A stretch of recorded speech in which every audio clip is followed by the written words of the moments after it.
వైఎస్ఆర్సీపీ మాజీ TTD chairman Bhumana Karunakar Reddy మీడియాతో మాట్లాడుతున్నారు. లైవ్లో చూద్దాం. యతుల చేతనే నెలకొల్పబడ్డటువంటి వ్యవస్థ గౌరవాన్ని ఈరోజు చంద్రబాబు నాయుడు గారు, బిఆర్ నాయుడు, ఈ ఎగ్జిక్యూటివ్ ఆఫీసర్, కొత్తగా వచ్చిన ఈ ఎగ్జిక్యూటివ్ ఆఫీసర్, ఈ గురురాజ్ అనేటువంటి బొక్కసం ఇన్ఛార్జ్ 2 గంటల పాటు అతను అక్కడ ఆ స్వామి మీద తీవ్రమైనటువంటి ఒత్తిడి కలిగించి కలత చెందేటట్టుగా చేసి ఈ ఉత్తరాన్ని బహిరంగంగా రాయించినారు, వదిలేటట్టు చేసినారు. నిజానికి స్వామి తమిళీయుడు, ఆయనకు తెలుగు రాసేటువంటిది కూడా తెలియదు. కానీ తెలుగులో రాసినటువంటి ఉత్తరములో సంతకం ఉన్నది.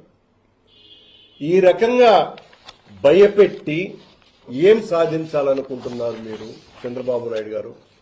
ఇప్పుడు మళ్లీ కొద్దిమంది స్వాములని సెలెక్టివ్ చేసుకొని సెలెక్టెడ్ స్వాముల చేత, అందులో కొద్దిమంది వైఎస్ఆర్ కాంగ్రెస్ పార్టీని తీవ్రంగా ద్వేషించేటువంటి స్వాములు, వాళ్ళు రకరకాలైనటువంటి విన్యాసాలు చేస్తూ ఉంటారు. వాళ్లకు భక్తి కంటే కూడా పైరవి చాలా ఎక్కువ అవసరం. ఈ రకంగా దీన్ని వాడుకొని మా మీద బురద చల్లి, మీరు కూడా మీతో కలిసి మీరు రమ్మన్న చోటికి వచ్చి చర్చల్లో పాల్గొనడానికి కూడా మేము సిద్ధం.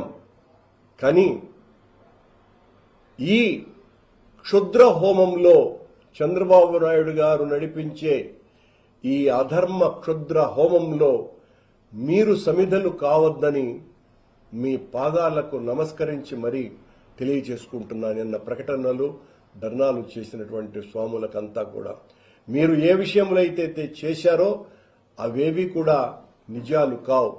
పని కట్టుకొని ఈ ముఖ్యమంత్రి ఆడుతున్నటువంటి నాటకంలో, ఆ చదరంగంలో మీరు పావులుగా మారద్దోనని మీకు విజ్ఞప్తి చేస్తున్నా. ఎంత దారుణమైనటువంటి విషయము!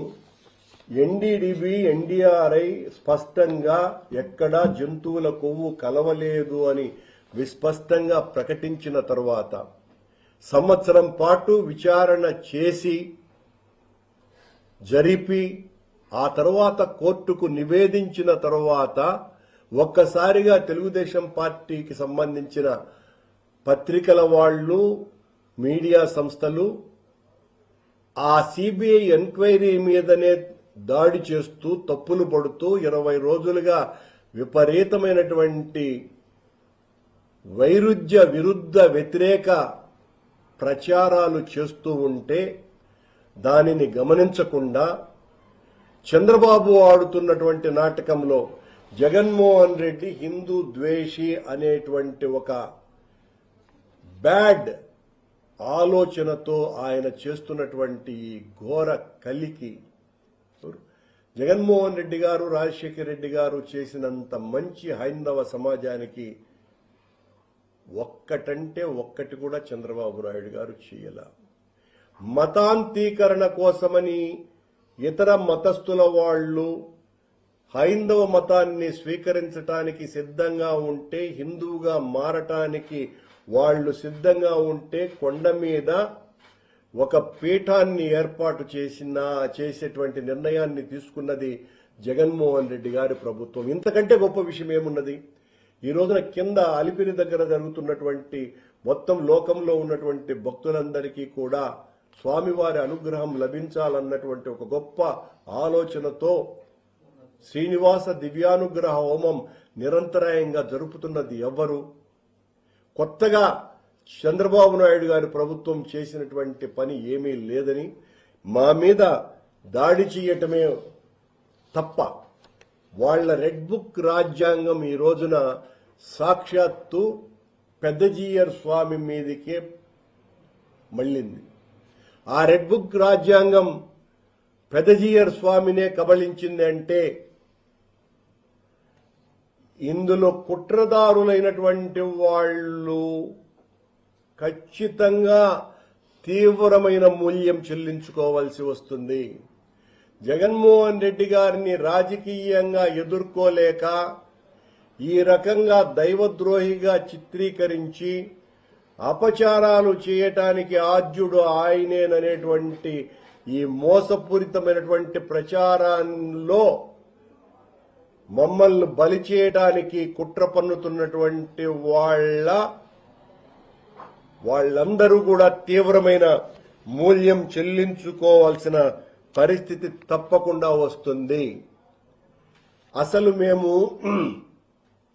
వైకుంఠ ఏకాదశి పర్వదినానికి సంబంధించి 108 శ్రీ వైష్ణవ దివ్యక్షేత్రాలలో అనుసరిస్తున్నటువంటి విధానాన్ని మొట్టమొదట పెద్దజీయర్ స్వామినే సంప్రదించి ఆయన అనుగ్రహాన్ని పొందిన తరువాతనే మొత్తం 36 మంది పీఠాధిపతులందరినీ కూడా సంప్రదించి వాళ్ల సూచనలతో వైకుంఠ ఏకాదశిని తిరుమలలో కూడా 10 రోజుల పాటు జరపాలని నిర్ణయం తీసుకోవటం జరిగింది.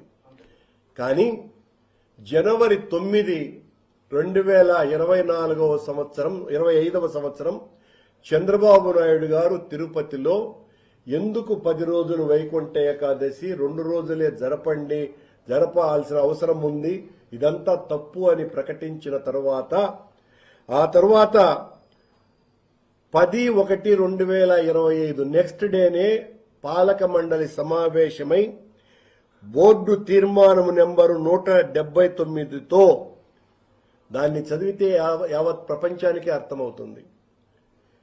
హిందూ సాంప్రదాయానికి తూట్లు పొడిచే ఆగమ సలహా మండలి సంప్రదించి నిర్ణయం తీసుకుందాము అంటే పెద్దజీయర్ స్వామిని పూర్తిగా వదిలేశారు. విస్పష్టంగా ఆ బోర్డు తీర్మానంలో పెద్దజీయర్ స్వామి యొక్క ప్రమేయమైన మాటే లేదు. ఆగమ సలహా మండలి నిర్ణయాన్ని అనుసరించి నిర్ణయం తీసుకుందాము అనేటువంటి మాట. అంటే పెద్దజీయర్ స్వామి మఠం మీద వాళ్లకున్నటువంటి గౌరవం ఏ పాటిది అని ఇంతకంటే ఉదాహరణ మరొకటి లేదు. మేము కొండ మీద ఎన్నో వందల వైదిక కార్యక్రమాలు, ముఖ్యంగా సుందరకాండ, భగవద్గీత కార్యక్రమాల ప్రత్యక్ష ప్రచారం